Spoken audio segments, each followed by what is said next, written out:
Hi, thank you very much for coming today. My name is Shane. I'm a history major here at UCF. And my question has to do with the religious history, in the Mediterranean. And it appears as though the Jesus' bio, as it was going around the Mediterranean for 1,000 years before him, as well as, for example, Osiris' son Horus has pretty much the exact same bio. And I was wondering how you reconcile your faith and the historical accounts of the time. You know, I have to say, in all gentleness, that that's just based on misinformation. This is garbage that's spread on the internet that just isn't true. And what's really funny about this is that these people who say this kind of thing never seem to quote the primary sources. They tell you that this is in Osiris or Horus, but you never see the primary sources quoted. When you look at the primary sources, you find out they're not at all parallel to the Gospels. And this movement to try to explain Jesus of Nazareth and Christianity against the backdrop of pagan mythology, Greco-Roman and other religions, was very popular back around the late 1800s or so in Germany.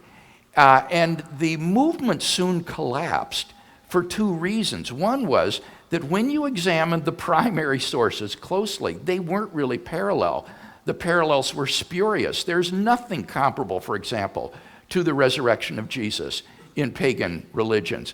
Secondly, in any case, there was no causal connection between these myths and Jesus of Nazareth or the earliest disciples. In fact, one of the things that has characterized contemporary scholarship about the historical Jesus is what has been called the Jewish reclamation of Jesus. What has happened is that New Testament scholars have come to understand that Jesus of Nazareth was a Jew, and all of the disciples were Jews, and that therefore it is against the backdrop of first century Palestinian Judaism that Jesus is to be properly understood, not against the background of pagan mythology and pagan religion. And so what scholars have come to appreciate is this earlier approach back in the late 1800s, which is completely wrong-headed because it didn't understand the Jewishness of Jesus.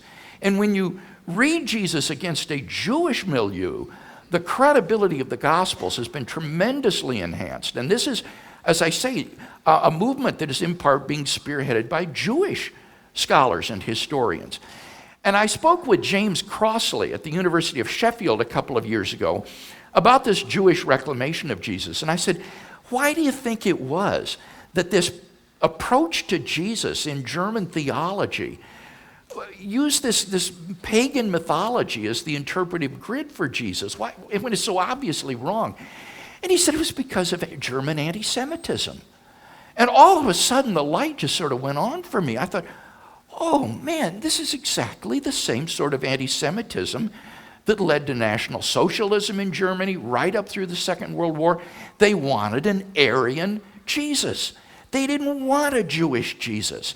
And so New Testament theology was derouted into this interpreting Jesus in the framework of these pagan religions, which is a total distortion of who Jesus really was.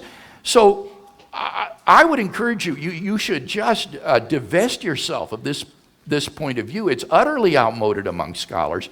There's a very good article that I can refer you to on this. It's by Mark Foreman, and it's going to be in the volume called Come Let Us Reason, which is being edited by myself and Paul Copan with Broadman and Holman. It's coming out probably in a month or two. And Mark has a wonderful analysis of the Zeitgeist movie. Have you heard of that movie, Zeitgeist? It makes this claim about Horus and Egyptian religion. And Mark Foreman just takes this to pieces. I mean, it's a piece of theological and historical dismantlement.